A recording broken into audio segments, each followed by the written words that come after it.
ladies and gentlemen, this is Carmine Sabia for Explain America, and an enemy of the Trump administration has been found and removed by police. Before we get started, if you're not already there, please check us out at youtube.com/@ExplainAmerica, where you can like, comment, share, and subscribe. Oh, it plagued Donald Trump in his first term. You guys remember it? The anonymous leakers, the people who would leak to the press, who would write op-eds for the New York Times, the people who would constantly try to undermine President Donald Trump and his administration.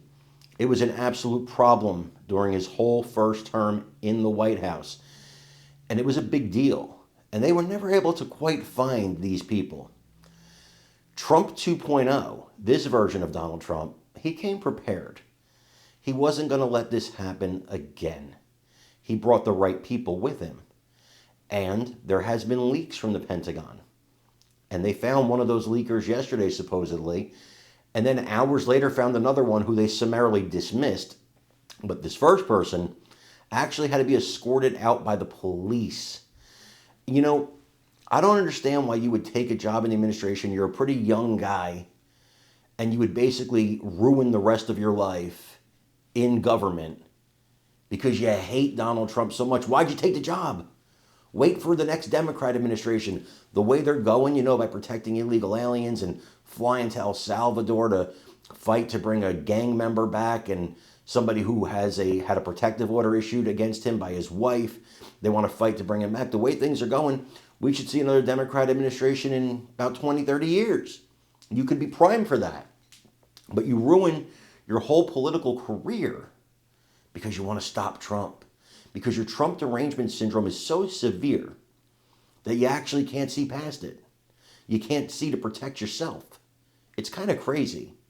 I want you guys to watch this report and let me know what you think in the comments. Of your nuclear capabilities, and then that doesn't have to be your future. The U.S. has carried out more than 500 airstrikes in Yemen since March 15th. The Saudis carried out 25,000 airstrikes against the Houthis from 2015 to 2019, but failed to stop this Iranian proxy. International ships are still traveling around the tip of Africa to avoid the Red Sea. Brett? Jen, another topic. A top advisor to Defense Secretary Pete Hegseth has been placed on administrative leave. What do we know?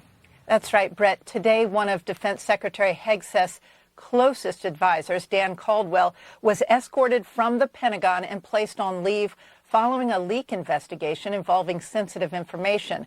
Reuters was first to report.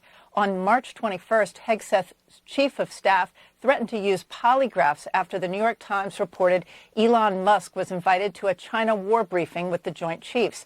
That meeting never happened. Caldwell, a Marine veteran, served with Hegseth at Concerned Veterans for America. Brett? Jennifer Griffin at the Pentagon. Jennifer, thank you. Up next, the panel on the Trump administration court battles.